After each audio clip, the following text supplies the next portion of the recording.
Welcome to Inspired Learning, the Path of Exile podcast with Badger and Yoji. My name is Badger. And I'm Yoji. And today we are joined by the wonderful Zizaran. Welcome, Zizaran, to the podcast. It is awesome to have you on. How is your green life going over there? Very green. It's very green. Yeah, thank you for asking. Thank you for having me. No problem at all. Yeah, that's very excited to have you on and talk about the plethora of, or plethora? How do you say that word? It's plethora, right? I think it's plethora. You're the native speaker here, please. Yeah, true. I'm the only native. Yeah, sorry, guys. Plethora. Anyway, plethora. We've got a lot of topics to talk about in terms of news that has happened. To talk about it. Yeah. News that has happened recently with lots of things coming out that Path of Exile has announced, both for quality of life of the game and certain delays as well that we'll talk about. But I'm not going to jump right into that. I'm just going to ask Ziz, how is Path of Exile going for you? Yeah, pretty good. I feel like Heist for me was sort of like similar to Incursion. Incursion, I was like, oh, this is my favorite thing ever. It's the best thing ever for like a month. And then I was like, it's kind of like, as a mechanic that you see all the time, it gets a little bit overwhelming. I think it'll be good when it's core, when you don't see it all the time. But yeah, no, I'm having fun. Yeah, I totally agree with that. Well, coming into it, I was very hyped because I just love the idea of like these fully, separate zones that you can run kind of as much as you want. Or you can farm up a day and then run a day of heist or something like that. And I looked at that and that's really cool. And then it kind of ruined me for a little bit with all the crashes that were happening at the start. But I'd like suppressed the start. That was very rough. I think 3 of my first deaths were bug related, so it was like great. Yeah, you died a lot, right? I think you had a pretty rough league start in general, like not just crash related, but yeah. So on my first character, I literally had no gear. I think I was in like tier 11s with like 4 or 5k life. And normally, what I would do at this point would be to do the league mechanic to gear up. Yep. And then I did 7 heists in a row that crashed. And I was like, okay, let's try one more. And then it crashed again. I was like, yeah. Oh, mine was pretty similar. Yeah. I basically couldn't heist like for 2 weeks at all. And then once they fixed that, I couldn't grand heist for like another 2 weeks. Yeah, they fixed the normal heist, but then the grand heist was still crashing. Like I was getting like 1 out of 5 wings were crashing, I'd say, for me. But that was after the first patch. So yeah, it was a shaky start to the league. But now at this point in the league, you are prepping for your Gauntlet League, correct? Yeah, we're doing a race the 14th of November. So yeah, we're practicing for that at the moment. So it's basically like all damage mods and everything like that. Should be a lot of fun. Yeah, I played in the last one and it was almost my first foray into hardcore. Which was, I played a little bit, like dabbled a little bit in the past, but never like solidly gone like, hey, I want to reach this this milestone or something like that.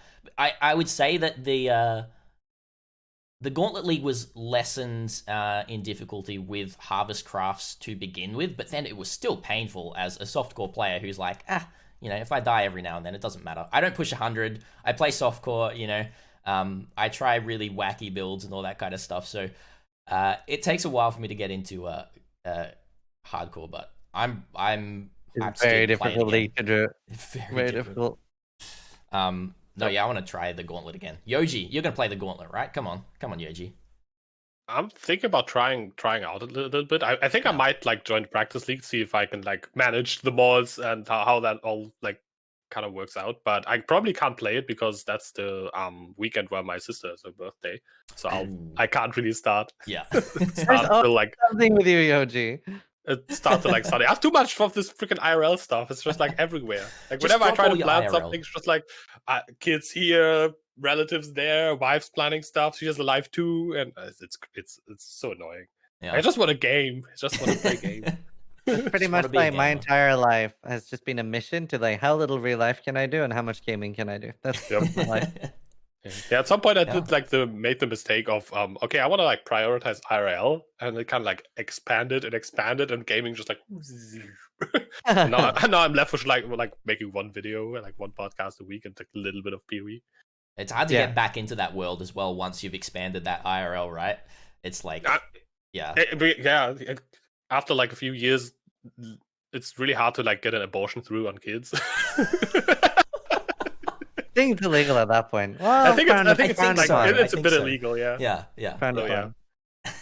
I'll have to check the facts on that one, but I'm pretty sure. Yeah. I think I checked them pretty well.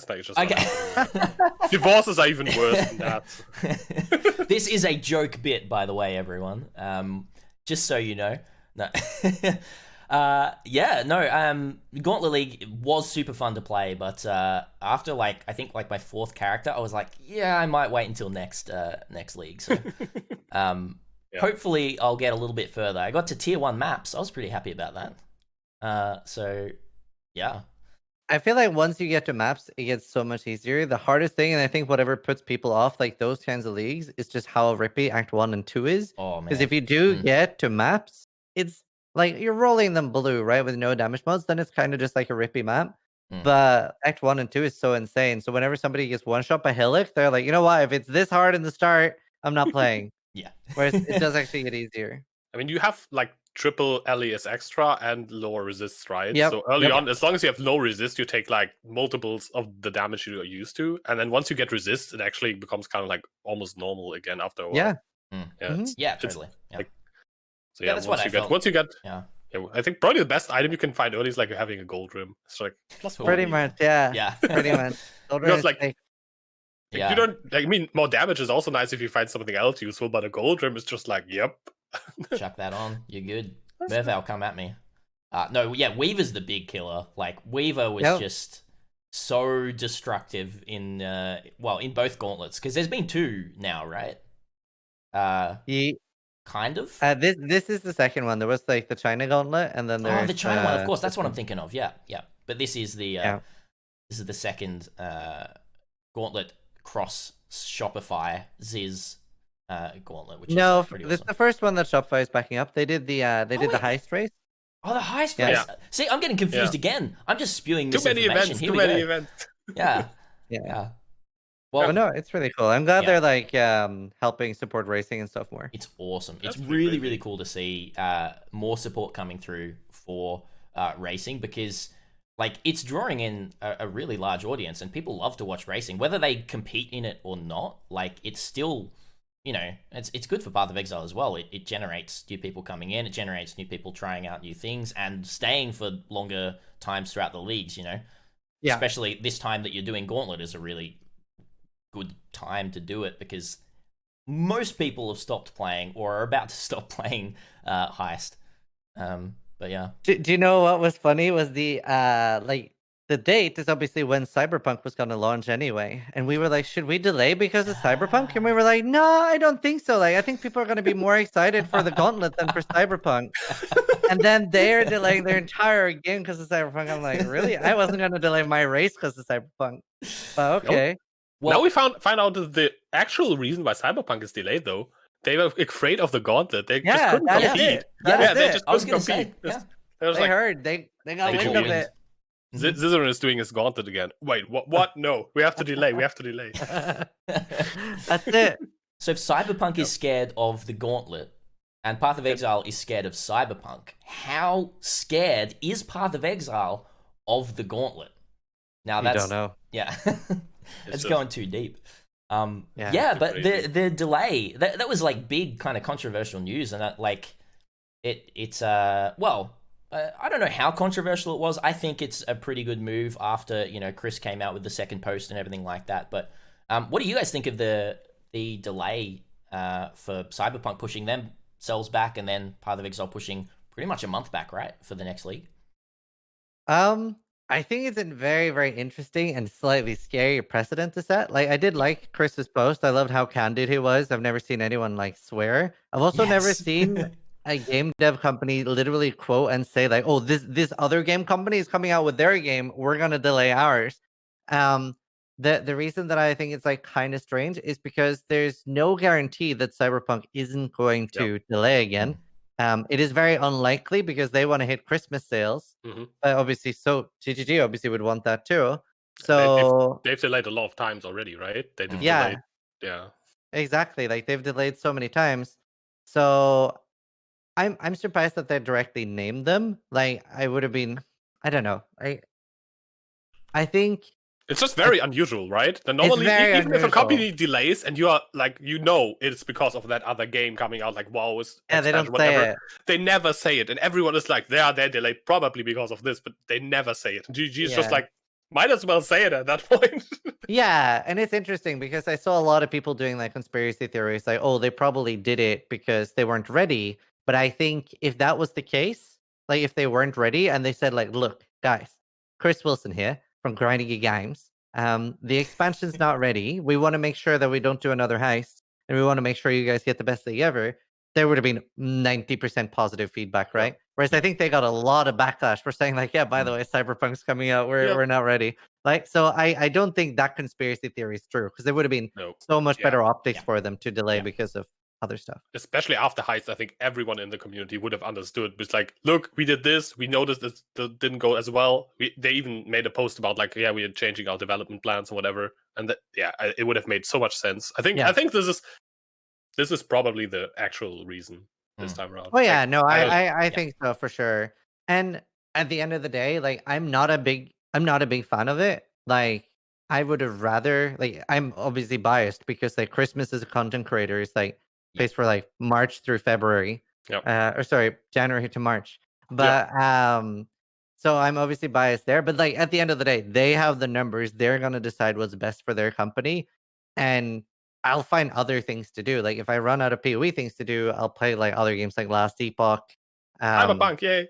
Yeah, like I'll play other games. Yeah, Cyberpunk. Like I'll find other things to do. So I'm not upset. I always think it's very weird when people get so invested in a game that they're literally sending death threats to developers. Yeah, like, I'll just find something else to do. My life doesn't. Yeah. Actually, my life does revolve around PoE, but I'm still not going to like. I'm still not going to do that, right? I'll find something to do.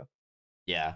Initially, I was I was fairly taken aback by the news for like quite a few different reasons, and because the first post that came out was really short and didn't fully outline much about exactly why they were doing it, apart from just like we're delaying because Cyberpunk delayed, right? That caused a lot of like concern in me. As you were saying, is it caused concern about is Cyberpunk going to delay again? We don't know. It's probably not, but it might interfere with it. And the other thing, as you're saying as well, for a content creator like myself, like the downtime between patches or like the last month of a league or something like that, there's that lull. And right, and if that's going to be a bigger lull, especially for like a more emerging content creator like myself, where jumping over to a different game or doing content for a different game is like doesn't really pay the bills, is what I'll say. So it's a little bit. It was a little bit annoying, but when Chris in the second post like specifically names the WoW Classic and how much that actually hurt the business and everything like that as well, and looking at Cyberpunk, like it is a big game. It's going to draw a lot of attention. I think it's definitely the best move for the business, but it's still a little bit frustrating as a content creator. But yeah. I do wonder if it is because it's Christmas sales plus competing versus Cyberpunk versus January sales, but not competing. Like most of the people use like there's so much disposable income in December. Like it's insane. So it's very true. Yeah. And also like for streamers and for like content creators, the marketing budgets and stuff gets spent there. That's like ad revenue is like at a premium as well before Christmas. Yeah, for me it's like I have like basically 3 different opinions. Like for the company, I think they probably know best what's best for the company. I'm not gonna judge them to go out and be like, this is the wrong decision, they're gonna lose money on this. They stated it's a big risk if they delay again. I think everyone knows that. They said like pray to Kudugu that they don't delay again, because I think that's could screw them over. I mean, I wonder if they are ready to like undelay. Like, let's say 1 week before, like say like on the December 2nd or whatever, in 1 month, they come out and be like, Cyberpunk, by the way, is going to get delayed again to January. If they are ready to bounce back instantly, redo everything, get the league out. I think that's going to be interesting. Mm. Then as a content creator, I think I'm more like, I don't depend on my like content creator income at all. Like I got a proper job, so I'm not worried. But I'm like, I hope it doesn't screw over anyone that is like important to me, that I like to watch and that I know in the content creator scene. Like some people are like barely scraping by and like just like went full time. For those people, it's like really risky. And yeah, as a gamer, I think it's like, for me personally, it kind of sucks. I like the PoE Christmas League. I have time off around Christmas. There's not really much else to do, like especially now with like lockdown and stuff coming to Germany again. It's just like, I'm gonna play games anyways, and I might as well. I would have preferred to play PoE, like new Atlas expansion, new leagues. That would have been an awesome time to have some time off in between like Christmassy stuff. It's kind of like, for me, it kind of like killed my motivation for the league even more. I don't know how that happened, because I actually have like more time for the league now, because they said, they didn't even actually say if they were going to do that, but they might like prolong the normal heist league. I mean, they're 100% prolonging the normal heist league, and then they're gonna do like I would say like at a minimum like something like Mayhem, and they said they were looking into Endless Delve, which is something I've been badgering them for like 3 years now. See, badgering. Get it? Hey, there we go. But yeah, no, I mean the thing, like I'm actually looking forward to January a little bit more now. Like obviously it's sad that it's not in December for me. But I'm like, I have very high expectations for the league now, which is scary because it's Path of Exile. But I have very high expectations now. Yeah. It's that's true for content creation, like me as well. Well, like just to like chuck on the end there as well, as Yoji was saying, you know, like being a little bit tough pushing forward. I'm just about to move as well, so I've had a couple of days of kind of like, I got to really knuckle down and figure out my finances here, figure out how we're going to get through this. I'll be fine. I've got enough to tide me through, but I might have to dip into some savings, which might be a little rough. We'll see. But it's not too bad. Like, as I said, you know, it's for the best of, I would say it's the best choice for the company, and I'm going to stick by that. People know me as a little bit of a Path of Exile or a Grinding Gear Games fanboy. I don't usually have bad things to say. Apart from, I've started being a little bit more critical this league, which is nice. It's nice to finally go, you know what, Grinding Gear Games, I'm going to have, you know, issue with this for the first time, and I'm like, it feels good, right? Yeah, this is probably like the league I've been the most critical, both like last one too, but yeah, no, I don't know. I'm maybe too critical lately. Well, you know, like we all have opinions. Like how do you think your opinion? So yeah. And what ways do you think you've been too critical? Like, I mean, I made a very angry tweet. I did angry tweet. Angry tweet. You didn't see my tweet? Yeah. I didn't see any specifically angry on. It was when they posted that they posted that the heist launch went very well with only a small minor fixes and bugs. And I retweeted and I was like, this is a fucking lie. This is just not true. I don't think that was too critical though, because that was like, they shouldn't have said that. I completely agree that they just shouldn't have said that. That was a silly thing. I was very upset with that. Yeah, when I read that, I was like, wait, did they see the same launch as me? Like, I could barely play, dude. I literally couldn't play, and then I was also a bit annoyed at that. I mean, they explained later that they didn't like me in the way, and that kind of makes sense, because I mean, we did the servers were like doing completely like fine. Like the trade API was up, everything was like not working, and that's what right? Credit given where credit due. Like they have like you know, aside from like the content sometimes being like scuffed in some way, like the servers amazing. Like, and that's something most companies struggle with. So like there, I'll give them a lot of credit. That's awesome. Like, and very impressive, because like I've been playing PoE for 5 years now, and so many other games too. And like I think I can name on one hand like launches where there were no server problems for most companies. So that's awesome. Yeah. To their credit, that's probably what they were referring to, but it was not worded properly, and dismissed a lot of problems. I think you were saying like really early, I'm not sure if at the start of the podcast or when we were talking right before, but I think Heist is going to feel pretty nice when it goes core, or if it goes core. We don't fully know yet, but I'm expecting. We do. It's 100% going core. We're expecting. Well, when I say we don't fully know, it's because we don't fully know, but I'm also like 99% sure, right? Why do you think? Is it because it's just too much content and too much characters? I think so. Yeah. They would not put that down. That's every league, right? Like, it's better the league after, or when they implement it to core, it just feels better. You know, it happens with almost every league mechanic.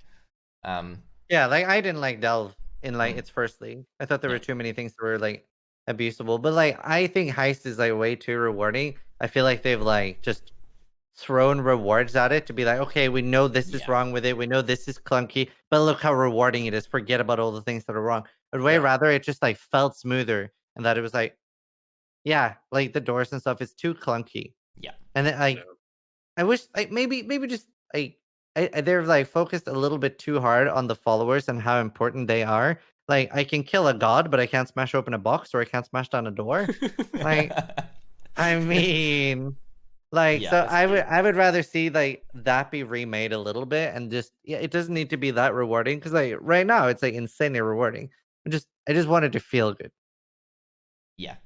I think the doors are my main issue. It's just slow and clunky because mainly the doors, and it's a big meme in Path of Exile, doors, right? But they keep getting implemented, so we'll see what happens next league. they just keep putting doors between and rooms, more doors as well. Well, that's the thing. Lily was joking about this 2 months before heist. She's by the way, I know what the next league is. They're just gonna put doors everywhere, so just be terrified whenever she predicts leagues now, because she nailed it. Yeah, damn it. That's a bit dangerous. I don't know. Heist, initially I also liked it. I think it's what you said earlier, where it's a little bit incursion is spot on if you get too much of it. But then, when I think back, I think most leagues have had the issue. I really like Blight, for example, if I see it in a map now. But if it's during Blight League, at some point I was just okay, I don't want to see it in every map. But when I now see a Blight, I'm hey, yay, a Blight. Just mixes up gameplay nicely. I hate it so much. You hate Blight? I want it out of the game. Blight and Metamorph out. Remove it. Metamorph is interesting. Metamorph is a league a lot of people love. Why do you want to get rid of Metamorph? I don't think people love Metamorph because of Metamorph. I think they love Metamorph because of the Conquerors expansion, right? That was Metamorph, correct? That's what I say, yep. Yeah. So Metamorph was my favorite league time to play PoE. I loved it. I played so much off stream. And Metamorph itself wasn't even that bad, because you had Molten Shell. That league, you could do well Molten Shell. But the amount of things that are broken with it still, for example, if you get a Metamorph that has the Bestiary Stampede, the damage on that is completely bugged still. It does 6,000%. If you get Ice Storm, it's the same thing. The Ice Storm from Metamorph will one-shot you. And then there's 13 or 14 different Metamorph mods that were just never balanced. They're just you avoid this mod or you die on hardcore, most likely. Two of the barrages, Horror Barrage, Spirit Barrage, and 6 or 7 others. There's so many that are just it's not oh, I have a crazy tanky character. It's oh, you have an aura stacker? Too bad. I have to say, initially, I really liked Metamorph as well as a mechanic. I mean, I'm playing softcore, so if I die randomly at one shot, it's not that bad. But these days, I'm the whole Tain's Lab thing is just feels super tagged on. Even if I have a set or 2 or 5 at the end of the league, I never actually run them, because it's just I mean, it is rewarding, but I don't know, I just always forget about it or don't really care about unfinished. it. Yeah, and it feels unfinished as well. Yeah. I think I would probably like Metamorph more if they had revisited it, upgraded a little bit, and been okay, now Uberziri can drop a Metamorph fragment, and Shaper can drop a Metamorph fragment, and you could literally make these insane bosses that maybe had special drops, Corrupted Voidforge or something, and Corrupted Star, something like that. I think that would have been really, really special. But right now, with the way the balance of it is, I don't think it should be in the game.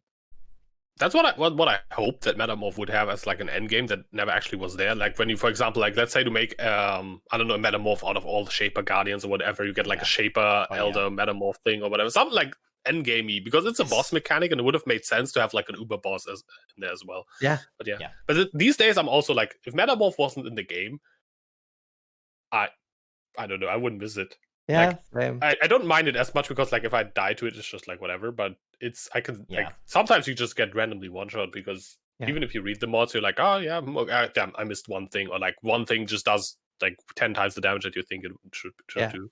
Yeah. Whereas like there's a lot of things I love about Delirium, for example. I feel like especially the way you activate it, like very similar to Breach, but I feel like it's way better than Breach. I think it's like almost, I'd say, the perfect activation mechanic for any mechanic I've ever seen. It is so smooth. You run through this mirror and you're in a different dimension. Like, I don't particularly like the rewards of, well, most things in Path of Exile right now. Like, I think it started happening in Legion, or where we have like, chests with generic rewards. The symbols stuff, right? Yeah. I hate the symbol stuff. Like, I don't want incursion rewards from anywhere else than incursion, or maybe like, or at least incursion should be the best place to find it, right? They should like mega buff it. Like if I want incursion stuff, I should have to go like, what? Where do I find incursion stuff? The answer shouldn't be Blight or Delirium or Heist. And that's not really only like where you can find it, but like the best place to find it most of the time. Yeah, exactly. So like that's really frustrating. And I'm very, very frustrated by the fact that they feel like this insane necessity to use on death effects to kill us. And they even said in the podcast, like, well, we feel like we don't have many other ways to kill you. But I feel like Delirium initially did have that because Delirium got very dangerous when you went deep inside it before they nerfed it. Like at the end, and like maybe gate most of the rewards behind that dangerous content then, or at least more of the rewards. Because if you're giving like 600, 700% life to monsters, they're very dangerous. The reason monsters aren't dangerous right now is because we like kill them like that. Yep. And especially like 2 screens away, even like before they can even target us or activate any ability, right? Yeah. Just making mobs tankier makes them like more dangerous than any like. It's a way better solution than on death abilities. I mean, it kind of makes sense. Okay, they are killing mobs so fast. How do we make them like die to mobs? Okay, on death effects, because everything dies on death effects. But it makes more sense to just be like, well, maybe they just shouldn't kill mobs, like all mobs super fast. Of course, like killing lots of monsters super fast in an ARPG and a hack and slash game, that's fun, right? It's just like a huge army of monsters comes and usually like everything dies. Shatter effects. It's cool, but it can't be everything. You can't like it has to be stuff that army of monsters. You're like nothing dies. You're like fuck. Okay, no. I think there's a happy medium there though. Like the problem that like a unlinked gem can like kill the white monsters in a map. Like I don't like. You should probably need at least a 4-link or 2-link, something. Yeah. It's true. I very much agree with that as well, and I was going to say something on the Metamorph, as Yoji was kind of talking. He's kind of indifferent about Metamorph, and I am as well, just from like a softcore standpoint. If I choose to do a Metamorph and I randomly die to a bug from it, it's not the end of the world unless I'm pushing like levels, which I don't usually do anyway. But it being bugged and also feeling quite unfinished, for hardcore and everything like that, it's a totally different mindset that I'm just not like fully in. And that's the thing I need to keep trying to think outside of is the softcore mindset of the game, because that's pretty much all I've played. Like I was mentioning, I've dabbled in hardcore, but like that's probably 100 hours of my 8,000 hours in the game or something like that. Like it's nothing. I don't think about hardcore. I don't think about that.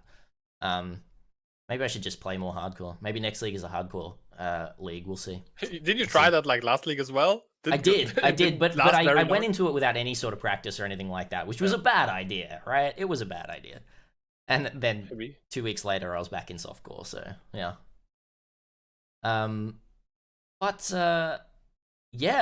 Apart from the whole, the whole Cyberpunk delay and Path of Exile in general, as as the leagues coming through and everything like that.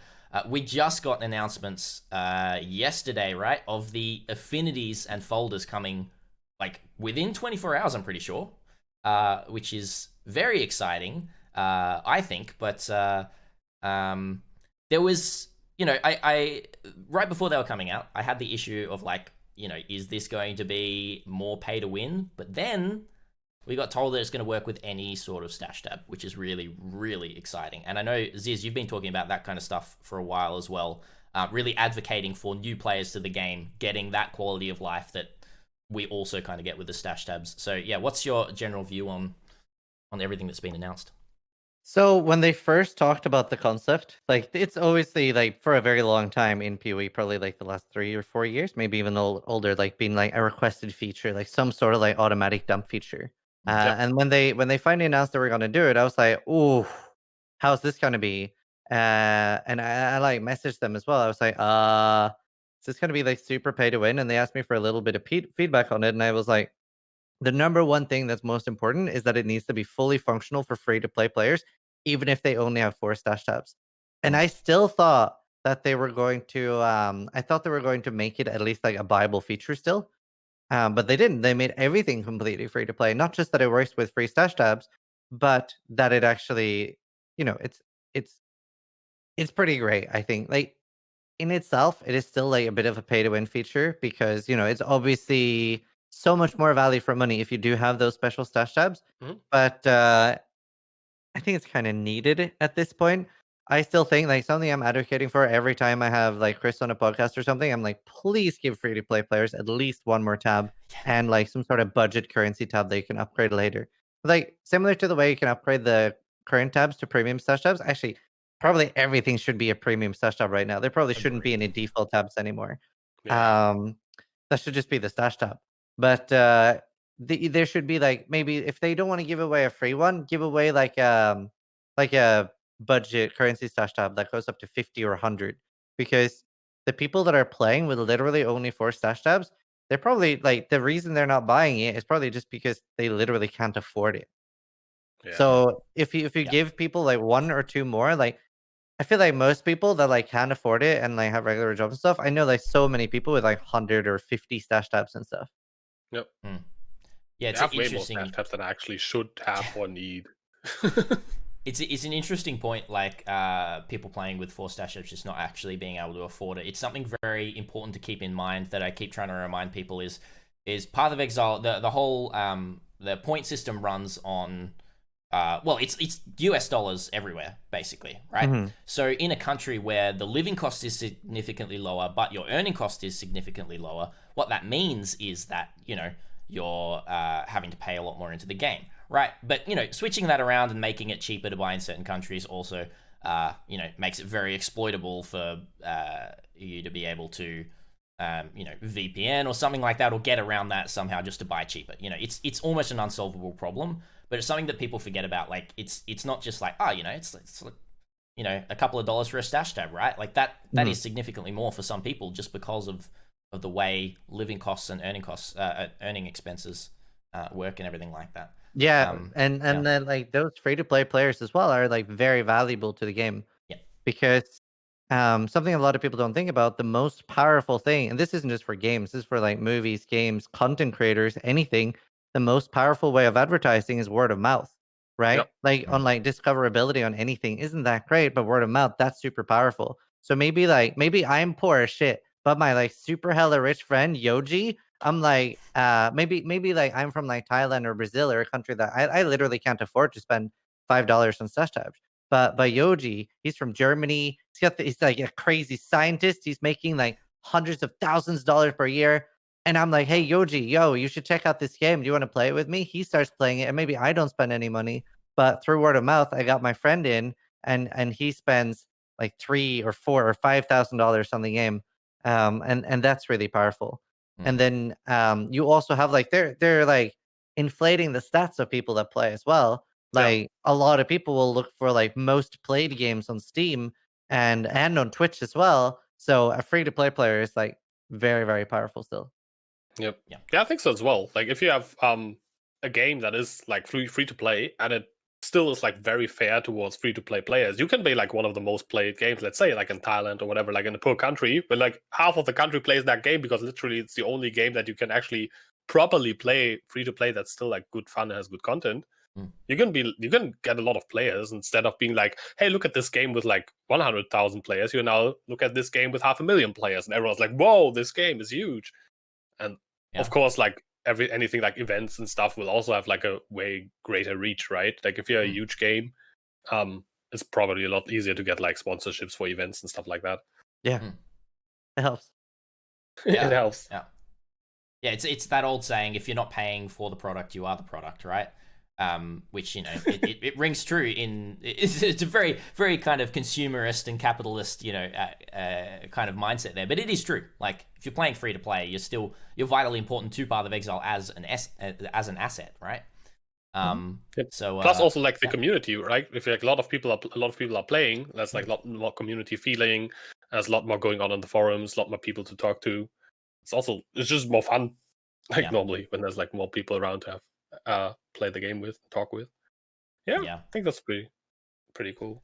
Yeah. About the Stash Tab Affinities, I didn't really like put my opinion out at all. I kind of just wanted to add that I'm really happy that it also is like kind of like free to play, and I think at this point, like how it is right now, I'm not surprised that it's not a paid feature. I think if it would have been a paid feature after the way they announced it before, it could have maybe created a little bit of a shitstorm on Reddit as well. Because they kind of announced it. They didn't ever say it will be a free feature, but they also didn't say it will be paid. And I think people kind of expected it to be free. But the way it will work, I feel it still encourages buying like the league tabs enough. Like because it works so much better with some of the tabs at least, that I think it will still be good for them in the long run and will like benefit the game and benefit the sales of the stash tabs enough. Yes, it's like my feeling that I got when I saw it, and I'm super happy it works with any tab, especially like also just like can put certain things just like in a quad tab and be done with it. Yeah, I was gonna make the comment as well that like, and Aziz kind of touched on it, but with those premium tabs or the league tabs and everything like that you've got, they're now better value for money, basically, with the Stash Tab Affinities. They are juicier to buy, basically. So they're not going to be increasing the prices on those, fingers crossed. So with Stash Tab Affinities, then it just makes it even easier to use those tabs, right? Which does, in one sense, create a little bit of a disparity between free-to-play and then paying customers with those Stash Tabs. But then again, you can still just, Stash Tab Affinity into your normal tabs or anything like that as well, which is still going to be super helpful. It's just not going to lay it out as pretty as your Metamorph tab or anything like that is. So I think overall, it's just like it's a really, really good move. Really good move. I'm very happy. Do you think we're going to see any bugs? I think that we're going to see duping bugs. Yeah. Me too. Yeah. Yep. I think it's going to happen. Either duping or deletion bugs. I think, yeah, it can go either way because like duping is gone. And exalts, gone. I don't even as a temp league player, I don't really care that much. I hope it happens. I don't even mind if it happens to me. Good, funny content. But, especially at this point in the league, right? Like, everything is over. True. Yeah, I could see it like deleting my 6-thing impulse or something and me just screaming for a solid 30 seconds, but I wouldn't be that surprised. It's such a scary feature to have, right? That's why they've taken so long and had so many posts about we need to get this right, guys, before we give this to you. Like, you don't understand. We can't just roll this out. We got to test this about 10 times harder than we test any league that we release, right? All right. So here's my timeline. Okay, I have a very dang timeline in my head. So tomorrow we'll get a post. They're gonna delay it for like another week because they can't really get it ready in time and they have to be sure. Blah blah blah blah blah. And then it comes out next week, Friday, right before the Gauntlet. And then during Gauntlet, everything is super bugged and everyone deletes items and dupe stuff, and it's going to be the most scuffed Gauntlet ever. I think that would be a very interesting timeline. I think the funniest thing would be like Darky or Steel Mage or something having a full Uber Elder set or something in their inventory, and they're like, hold on, let me I'm gonna do this other thing first. They put it back in through the affinities and it just deletes them all. So it's you just put it in a shredder. Yeah, when are we getting the shredder tab? When's that happening? I mean, I've actually asked for tab deletion. I think some people have. Yeah. I don't think they're ever going to do it because people will delete so much stuff accidentally. But if they ever did, I would be so happy to delete a lot of remove only tabs in standard. It's never happening. So many, even with double confirmation, people still somebody to and this they were being nice. They funded the Gauntlet League, but he only meant to fund a little bit of points, but he funded for the full 600 of the crowdfund. Oh yeah. And it's there is you have to click, are you sure you want to put 600 points in here? It's yep. Oh no! Oh no, that's all my dollars. There's so many of those kind of like double verifications just everywhere these days. Like on the internet, everything that you do that it's still good to read everything, but to their credit, I guess like it can be pretty easy to just gloss over and just click that yes button, Like, but that being said, come on, still read the button. I mean, I like to mention it a lot, but I think this probably saw it too. Terrence, I accidentally migrating his character during a race. That was that was Dude, so amazing. I think that's one of the like most. I think that like one of the most like moments I've laughed in 2020. Like it's so funny because like he pushes so hard, so it like feels like he dies a lot just because he plays so much. Yeah, like kind of similar to me in like early 2017. But I like laughed so hard. I was like, holy shit, he's inventing new ways to die. I hadn't even thought of this. And I was just like wheezing for like 3 minutes. It's definitely award for most creative rip ever. Yeah. Right there. Controversial opinion. It was done for the content. It was done for the exposure. Yeah. No. Yeah. No. There was genuine just like fear on his face when he did it. He was just like, he was so confused as well. Confused, yeah, true. More confusion. Yeah. It was amazing. That was. I'm not the only one who loves that one. That's like such a good. That's PoE history right there. Yeah. Yeah. To go back a bit about the gauntlet, I have like a few points there already. Like, it's like how many you're organizing like a lot of events, right? Like what actually goes into organizing like such a huge PoE event? I wonder. Like how many people are involved? So a lot of the organizational stuff is mostly me and Vero, and for every event that goes through, like obviously like we probably talked to like eight or nine other companies like trying to get support. And like and we'll outline like these are like the streamers that are going to be participating in the event. This is the amount of viewer hours like that people would be watching. The event could be named like after you, etc., etc. And like early on, we were only asking for like $3,000. We were asking for one event for a prize pool, and it was like very very similar to like 2 days of Overwatch League because obviously PoE streamers play so much. And they were like, "Oh, do you want a headset or a keyboard?" And I'm like, "Bruh." I have that already. So it's very very frustrating to get PoE events rolling, and so Shopify messaged me one day, and like so we didn't even reach out to them. They were like, "Hey, we wanna get more involved in PoE events because they have a bunch of people that play Path of Exile, and their CEO is like really into like games and StarCraft and stuff." So they messaged us. And they were like, "Hey, like we're big PoE players. Like I kill Awakener on hardcore every league. Like that's like the like CEO of gaming there, CEO of gaming, head of gaming. So like I didn't have to explain anything. It was so nice. Like, I didn't have to explain league. Awesome. I didn't have to explain what we're doing. They were like, "Yeah, that sounds good. But what if we do this instead?" And I'm like, "Yeah, that's a great idea." So that's been my favorite thing so far, and they just sort of get it. But no, it's a lot of hours. That's why I've like started streaming a lot less. Like before, I would like stream 14 to 16 hours a day. Now I do like 7 to 10 hours of streaming, and then like 4 or 5 hours of meeting, organizing events, trying to figure out like a lot of the rules. And we also like talk a lot to the racers and ask for feedback. Like quite a lot of things have changed now from the last Gauntlet event. What did you change? I think that was like something about like dying and losing points or something that some people didn't like. In the last one, if you died, you lost all your points. I think that's cool, but we don't have to do it every time. But that makes it really hardcore. In this one, you don't lose points when you die. And sometimes maybe they lose 1 point or something, but we'll see, right? It's already a big punishment to die.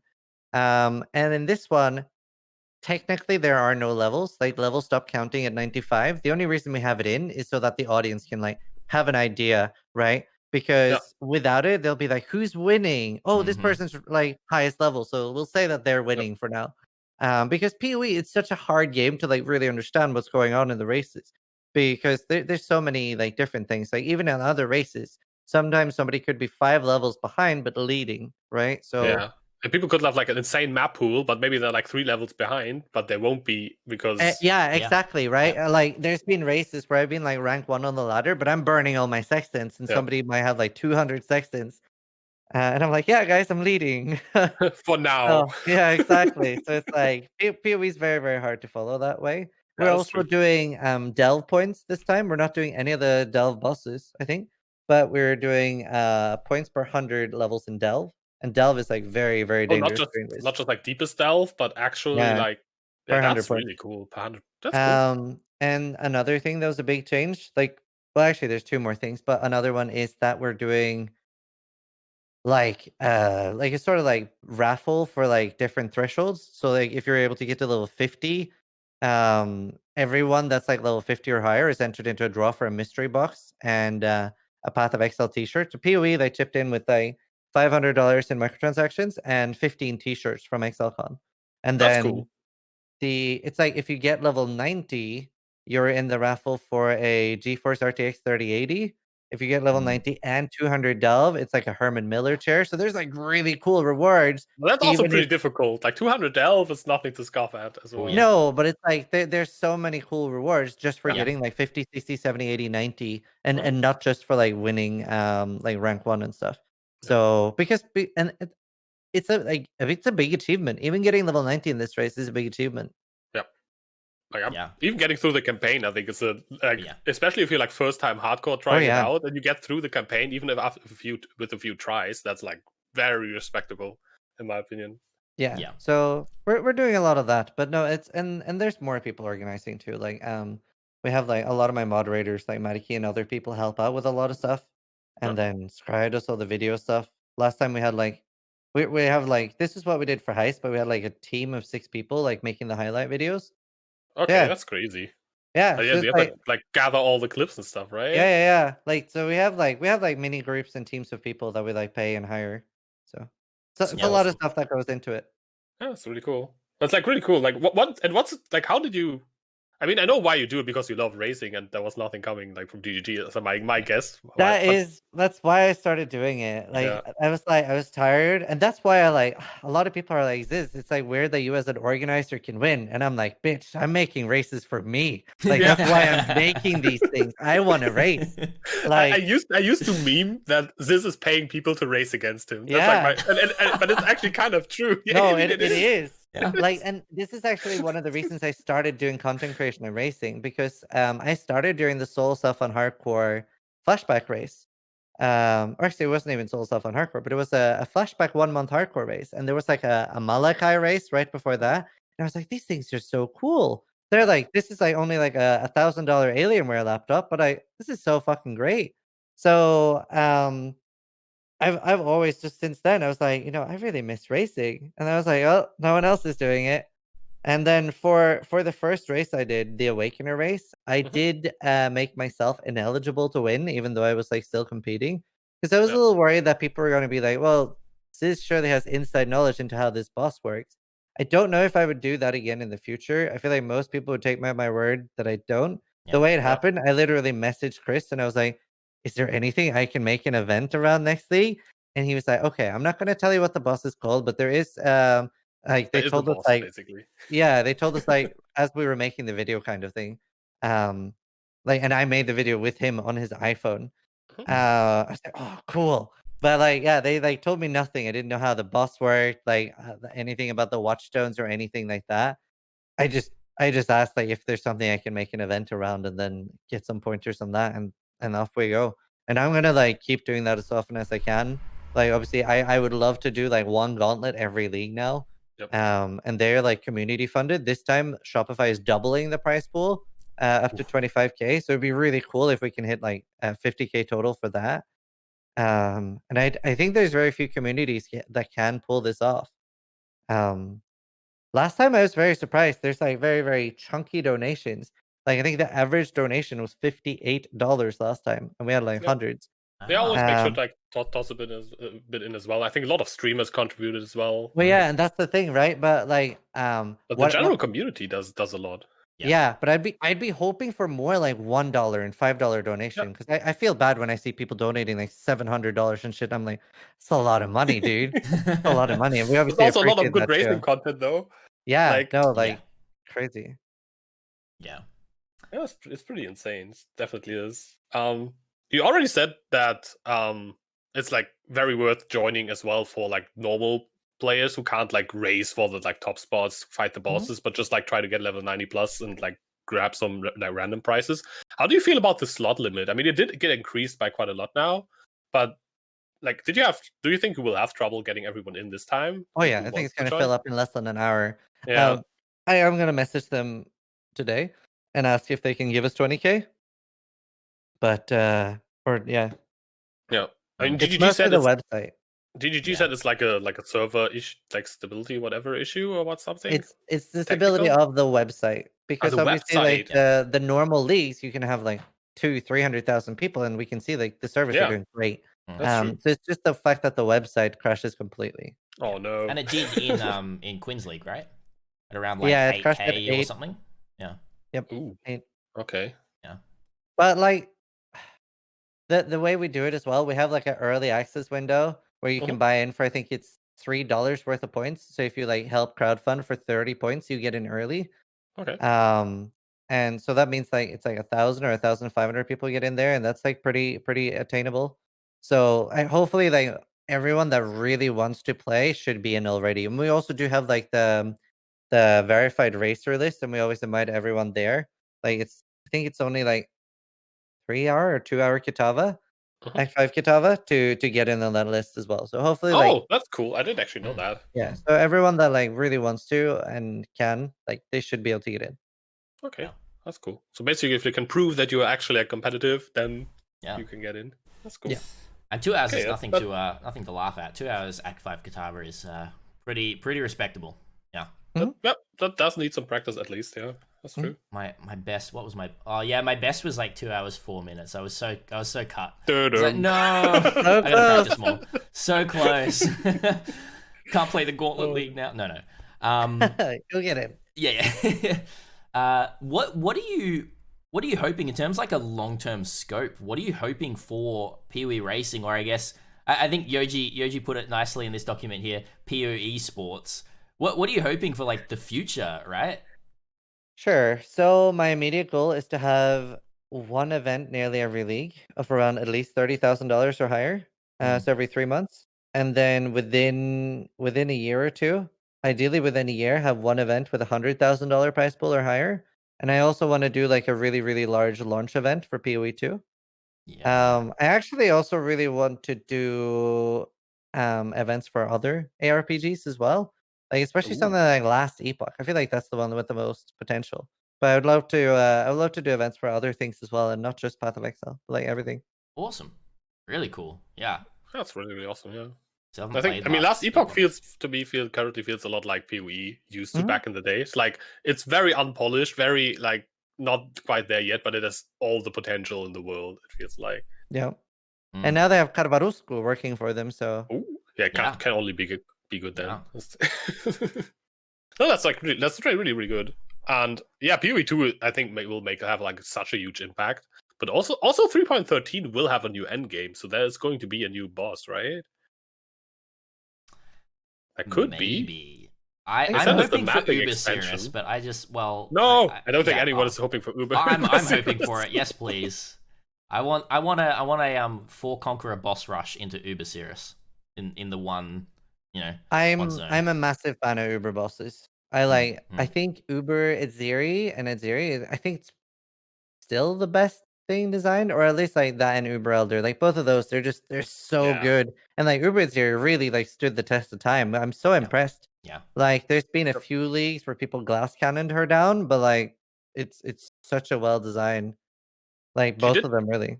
She did get a numbers buff, like when all the bosses did get one, right? And that's like all she needed. Like mechanically, she's just the same as always, and still it's a very hard fight. Yeah, it's still whereas like Shaper alone, like didn't really. It's so telegraphed, and it's very easy fight in comparison.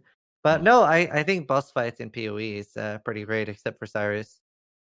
Yeah, I'm not a huge fan of them either. I like the last phase. Like I think the last phase, the first 2 phases are boring as hell and pointless. And the clouds are pointless. I always call the clouds ad breaks because they feel it literally feels like there should pop up an ad. Going it's probably the perfect time to run an ad, right? Yeah. on stream. They should just like rent out the textures to like sponsors and of the storms. Yeah, like a Coca-Cola cloud. Yeah. Oh my god. The spinning Red Bull cans.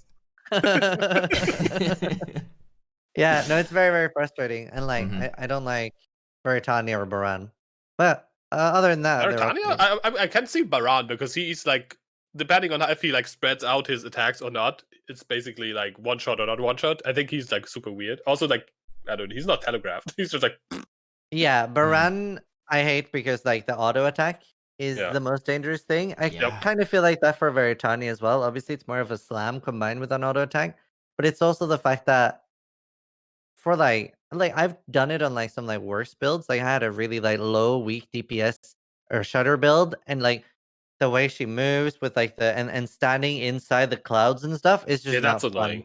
It's just not fun. Annoying. I hate the design. Whereas like Warlord, like Drox, best design ever. Like everything about that fight is so good. Like the slam, everything is really telegraphed. The flags, I think it's like the best fight they have out of like the new ones. Drox is great. Really, really good. Yeah. I think Drox is good. I really like what's his snake boy's name, Al Hasman or whatever it's called. I really like that fight, especially like I play a lot of melee, and if you play melee, the whole like chase me around stuff actually plays out as it's supposed to. Like if you're ranged, and you actually have to like try to not get kited and like not dodge the snakes while you hit him, and then he attacks you and you have to like walk around. I think that fight is really good. I never had a problem with Veritania except for when she like just stands in the storm. I think that's like the only thing I really dislike. Yes, I feel like her like wing flap, like left wing flap, right wing flap is like super simple to dodge, and it doesn't even do that much damage. The double tap is the one that you have to be careful for. Yes, and her slam is super telegraphed. Like when she like spins, is super telegraphed. Yeah, I think she's like really good, except that the storm, like when she just like sometimes like when she slams down and the storm moves away, and then she just like fucks off into the corner. So you're like, well, yeah, I think I'd like it a lot more if they just removed like the eye. Yeah, the storm. Or make it like large enough that it's just like in the corners or whatever. It's can kind of like still be like a visual thing or whatever, or prevent you from like running like super far away, but just make it like twice the size or whatever. Yeah, or always centered on Veritania. You know, like it moves, that could also be but moves with Veritania, or moves just after the fact, kind of following Veritania around. Well, it's not just that though too. Like it's also what I don't like is that like Veritania's like double slam. It's probably one of the highest damage moves in the game because it's basically AoE shotgunning. So it's like an insane amount of damage. I've had like really tanky characters be killed by this. So this is probably like on par or more damage than a Vol slam, but it almost looks like her normal auto attack. Like it's slap, slap, slap.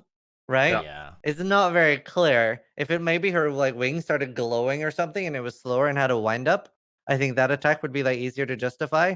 But the way right now, like I remember the first time I died to it, I thought it was just her normal auto attack. And then I looked at the clip and I'm like, oh, she uses both her wings and it one shot my like 9 endurance charge 9k life character. Cool. I mean that thing will kill it. It is a must dodge, a must avoid attack, right? Yeah. But I don't feel it's like that bad, but then I don't know. I feel like it's, if you know it's there, you can watch out for it, right? But it's really difficult the first time. I think that's kind of like the issue, I guess. I guess I'm more of a fan of like, you know, the Uber Elder Slam, the Shaper Slam, Vol Slam, Malachi Slam. Like it should be on par with those in my opinion. Yeah. I think I like that it's fast though, because it means you can't get greedy and attack like one more time unless she has just used it, because she won't use it like twice. I think that's also really good design about most PoE bosses, that they have like a cooldown. I think for Cirrus, I think that's like one of the good things about the Cirrus fight is that the die beam has like a very set cooldown, and you kind of get like, if you do the fight a lot, you really get a feel for when he's going to use it again. So if he uses the die beam and like teleports away, you're like, okay, I'm basically still safe. He teleported off screen, but he just used it. But if he hasn't used it for a while, you're like, okay, it's coming. Then he teleports off. That's when you know you're okay, I kind of have to follow him. It's getting risky now. Yeah. So no, I think I like a lot about the Cirrus fight too. I mostly just don't like the Cloud AFK phase. Yes. Ad phase. Yep. The ad it is fairly useless. It's an ad phase that has no ads, and I liked it more. I liked it more in the beginning when they followed you. At least there was a mechanic, and I had to like be worried about them, kite them in the right area. Like It could have maybe been like more clear, like Zana coming in and saying like, "Watch out, it's following you" or something. But yeah, it brings up an interesting topic that we don't have much time to actually talk on. But I felt that there's been a bit of a personal feeling, and I don't know how other people feel about this, but in the past, quite a lot, GGG have kind of given knee-jerk reaction updates to outcry of certain mechanics that have happened straight away, right? That we now kind of look back on and we're like, hey, that was actually, we just didn't know much about it back then, and it would have been fine now, Do you think we as a community jump on things too quickly? Or do you think, it's good that we jump on it too quickly? Or what do you guys think about that? And, that's in reference to the Cirrus fight as well, I guess. I mean, I don't get to the stuff as fast as it gets changed most of the time. Like don't play as much, and I also don't play as fast. Usually I engage with the league mechanics. So for me, it's like once I got to Cirrus the first time, it still had the following storm phase. The second time I did it, already didn't have it anymore. And so I didn't even have a chance to learn the fight before it was changed, basically. That's kind of like what annoys me a bit. Yeah, I think so many things just becomes like completely different once you learn it, and something that might seem like a super harsh and penalizing mechanic, like just with like somebody like showing you how it's done, might be a lot easier. I don't feel like Cyrus was like, obviously like it was slightly buggy and stuff in the start. But yeah, no, I definitely feel like people do jump on things too easy. And it's very easy to like bandwagon on things too. Like you see like 30 people complaining about something, like, maybe I should yeah. I think mob mentality, right? Like you want to jump into on that. You can form your opinions around other people's opinions very easily. So yeah, someone's like standing there handing out pitchforks. You just grab one and just like join. They're like, cool. What's this about? Free pitchfork. Yeah, nice. Free pitchfork.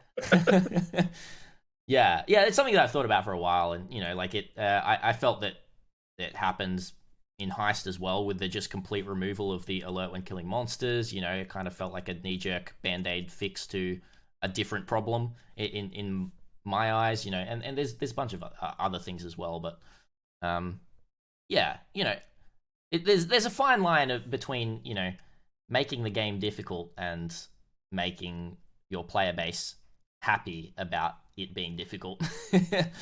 Making it feel like every time you die, it's your fault. I think that's probably a big thing in hardcore as well. I might just be, projecting, but when you die and you go, okay, I should have dodged that, or okay, that was my fault. That's a much, much better feeling than anything else. That's how you want to die in Path of Exile, is it was my fault, or I should have learned that mechanic better, or I should have, seen that telegraph better. And not that, it wasn't telegraphed, or something like that. I think sometimes in PoE it's not that easy to see what was your fault. Like sometimes running a map with those mods can be or running, I don't know, a content too early can be a fault. Where like while you're inside it, you felt like you had no chance. But going in was already the problem, right? Yeah. I had that a lot when I was in hardcore. I was like, I shouldn't have run like tier 14 maps yet. That was too early. But maybe some people don't see that. Yeah. Mm-hmm. Yeah, totally. Yeah. I agree. Yeah. That's we pretty much we covered all the topics that we wanted to talk about and got a lot in there as well. Anything else on anything that we've talked about, Ziz, that you've been burning to say, or are you kind of good now? How are you feeling? I think we got everything very efficiently. That was really good. We try to keep it within the hour. We haven't always kept it this well within the hour or just over the hour, but we feel it's a little bit nicer just like listening to an hour podcast rather than a 4-hour one. Yeah. So we try to. Yeah, I really like that. Yeah. So I think we're going to end it there, guys. Thank you so much for listening. If you're just listening, or watching live on Twitch, if you're watching, and if you're on Yoji's YouTube channel watching the VOD as well, thank you so much. Then you're the best. Really appreciate it. Yeah, then you are the best. Yeah.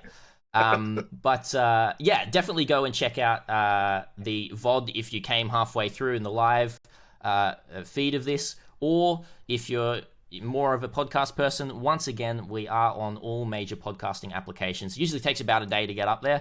Same for the YouTube. Within 24 hours, it'll be up. But thank you so much. Before we finish, Ziz, I know we've got Gauntlet coming and everything like that, but is there anything else that you want to plug about your channel, or anything else that you're doing in general? Yeah, just tune in if you want to see people die in the gauntlet and stuff. Twitch.tv/Zizaran. That's pretty much it. Heck yeah, there's going to be a lot of dying. It's going to be great. Brilliant. Thank you so much for watching, listening, everyone. That is us for today. And as always, stay sane, Exiles. Exiles.